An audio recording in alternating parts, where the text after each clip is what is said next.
الشباب في معاصيه اقبل وعاد الى الله سبحانه وتعالى. وبعض الشباب يقول له اقبل، يقول لسه شباب وغيرها. في هذا التجمع في مكة كانوا شباب يرقصون رقص.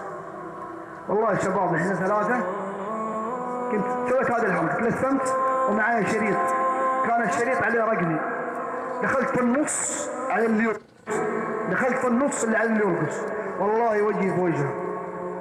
كلمته كلمتين، قلت الشريط قلت خذ، قلت والله ما يرتاح قلبك الا مع ربه، هذا الشريط عليه رقمي، اذا تبغى السعادة اتصل علي.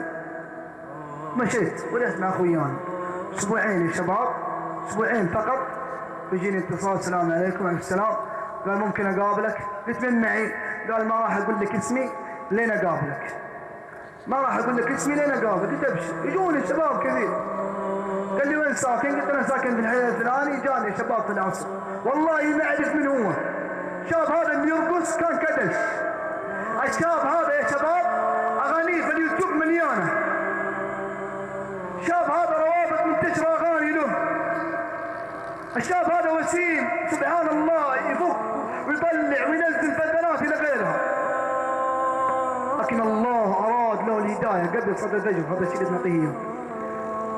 قابلني يوم قابلني والله يا شباب ثوب قصير وعمامه الوجه متغير ويسلم علي يقول عرفتني يا شيخ؟ قلت والله ما عرفتك وانا اخوك. قال تذكر قبل اسبوعين يوم كنا نرقص وجيت واعطيتني الشريط؟ قال انا اللي كنت ارقص. والله اني خرجت حطيت الشريط في جيبي وقعدت اعيد واتذكر كلامك فمن الله علي بالهدايه. يا شباب تعرفون هذا وين؟ والله انه طاف يدي في يده في الحرام، طفت يدي بيده في الحرام. الان مؤذن مسجد الشاب هذا، الشاب هذا مؤذن مسجد حافظ 12 جزء الان. الشاب هذا من خدام الدين يخدم دين الله سبحانه وتعالى. ما تكاس، ما قال بكره، ما قال لسه، ما قال بعدين، ما سوف. فالمحل هذا انا سنوات الذي بين الشباب خرجنا من منطقه الزايد ذي الان دعاه الى الله. شفت المطاوع اللي قدامكم كلكم ذول شفتوه؟ والله ما طلع من بطن امه واحد مطول، والله ما طلع من بطن امه واحد مطول. في شباب استقاموا من هذا المحل، في ناس سوفوا